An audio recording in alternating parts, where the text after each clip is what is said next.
And welcome back to another how-to video. In this one we're going to look at how to read match reports, but let's learn how to find them first. And if you go to club, then you can see for each game there's a match report that has been produced. But you know the rules. Let's go to the help first. So this is under the club tab.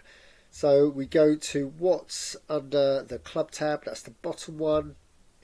And here you can see that. Here it is. So on Club Home, there's a link to all the fixtures, and which includes dates, results, attendance, and even a match report, which gives you a wealth of statistical details about each game, including your opponent's tactics and formation. So let's get into it. So as I showed you before, then you can just press club and the match reports are there. But another way of getting it is if you go to fixtures, then you've got a whole list, all the list of the matches that you've played, and all the match reports that go with each game. So we are going to look at match reports. This is from a reserve game, so I don't mind showing you my tactics. But this is against Forbidden City, and if we go to the match report, then we can see that it obviously gives you the score at the top, gives you the crowd. So no crowd. No crowd money is made from reserves, but some people do turn up. It gives you the final score, how many minutes was played. It gives you half-time scores as well, so it was 2-1 at half-time. Then the team and obviously their rating. It gives you the ref as well. It gives you the goals, so when they were, and the scorers for both teams. And it gives you a list of players, starting 11. And it gives you these statistics. So, obviously how many goals, shots on target, corners, fouls, offsides, yellow cards, red cards for the discipline front. And this is one of the important ones for me. It's possession. So the more you control the game, the more likely you are to win it. That's not always the case. And who got man of the match for that one? So that was El Sousa. Cool, and there are tabs going across the top. So this is obviously the summary, and if you go into teams, then you can look at the individual player ratings. So here's your starting lineup, and it rates them obviously from 0 all the way up to 10. And so in my case, the goalie was rated 3. The best player for my team was Costa, rated 8. And it gives you shots, assists, goals, passes, tackles, and their rating. So as you go down, you can see if there's any subs made. So looks like Forbidden City had 3 substitutions, because as soon as the players are on, then they start to earn stats as well. Gives you, so here's the 3 subs that were made and what time. So it gives you all that information, and obviously gives you a summary of the cards. So who got them and when. Okay, if we go up, then we've got stats. So this is also an important section, because it gives you the amount of offsides, fouls, corners, so all the stats you would expect from a football match. Shots on target, how many shots were saved. So this is good if you are measuring the performance of your goalie.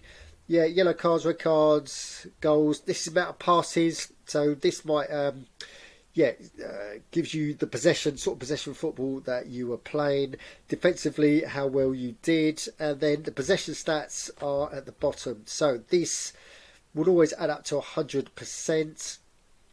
This is how much time you spend in defence, midfield and attack. So these will always reach 100, and this is the possession that you spent in the game compared to your other team.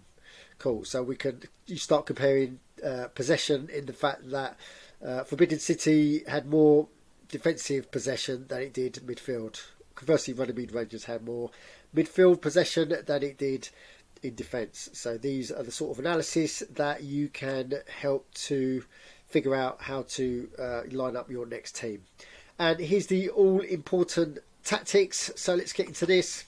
So this compares what your tactics were with that of your opponents. So if you've had a really good game and you compare the tactics, then you've obviously got a solution to the tactics that you're playing. or you might have the solution of what not to play if they're using this tactics. And remember, you can scout games, so you can, if I wanted to, I could scout Forbidden City and see what tactics they were using in their last away game or their last home game, or the last game that they played, and that might give you an inkling about what tactics to use. But if you've had a drumming, then always go to this page to see what tactics works against the tactics that you're using, and you just build up your expertise by doing that. So compare formations. Yeah, aggression in a reserve game should always be 1 anyway, so you don't get any injuries. Yeah, it tells you what marking you use, your mentality, keeper distribution, whether you're punting up the field or mixed.